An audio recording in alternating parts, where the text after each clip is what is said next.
Good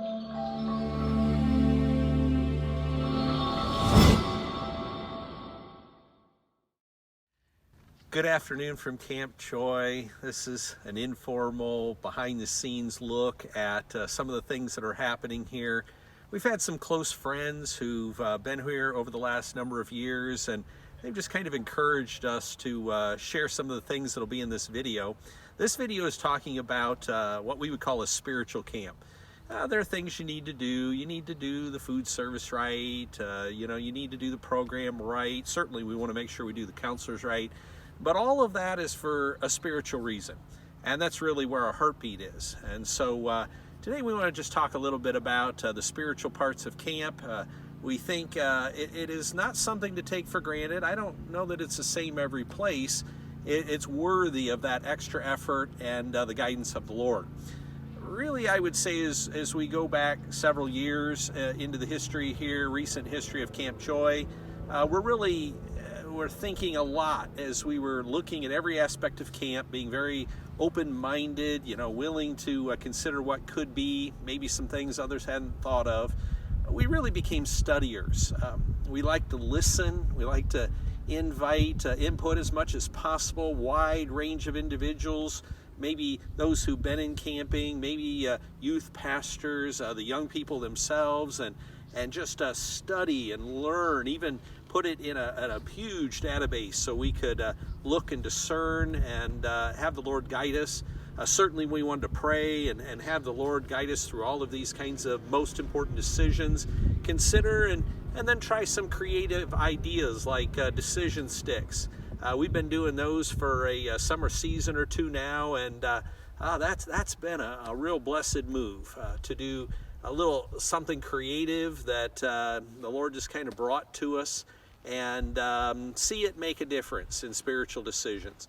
Now, very early on, as we were having this kind of perspective and attitude, we started to see a challenge. We would say the area of assurance of salvation decisions. There were many individuals who were making assurance of salvation decisions. In some cases, some youth pastors would say that their same young people were making the same decisions summer after summer, always getting assurance of salvation. And we really wanted to pray, and we wanted to say, Lord, what is involved in this decision? Why are these same persons always seeming to make these same decisions, and what does it mean?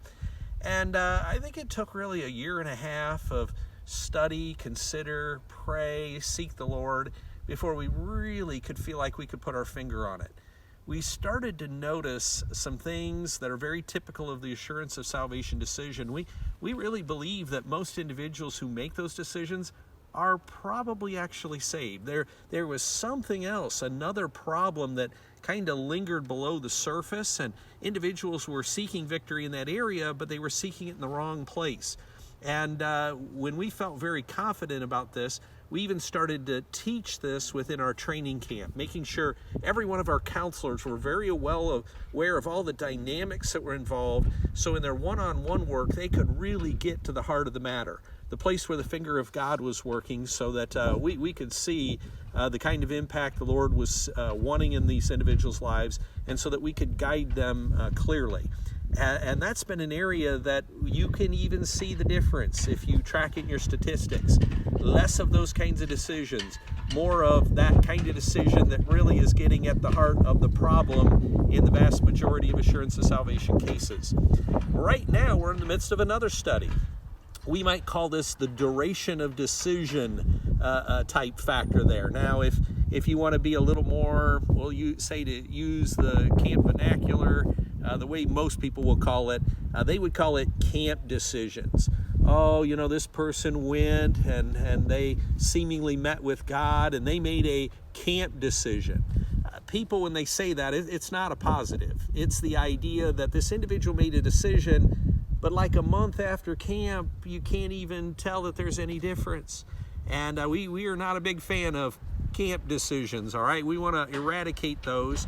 And so we're looking at decisions that last, or duration of decisions. And we're working on a couple of initiatives that we want to use this summer to try to get to the heart of that problem, very common type problem. We want to see something be different here. Just really get in there and see tremendous things happen. That's what camp's all about. This upcoming summer, 2020, we are planning on having 3 new spiritual initiatives, 2 of which are to deal with that duration of decision aspect. Another one that we think will really, we have a pretty good idea it'll do well, because we've already surveyed the young people. We know some areas that they really could use a little bit of instruction in, because they've asked for the help. And we just want to get in there and be transparent and honest and give them some biblical answers as to the things they're really struggling with. In 2021, we're already working on adding 2 more spiritual initiatives, including one that many of you have asked for Camp Joy to do. Not going to say too much about that. Want to continue working and understanding all we can do, and then take a swing for the fence there, and hopefully it'll be as much as you want it to be. And then one more plan for 2022. All of these things at the heart of a spiritual camp. That's our heart here at Camp Joy.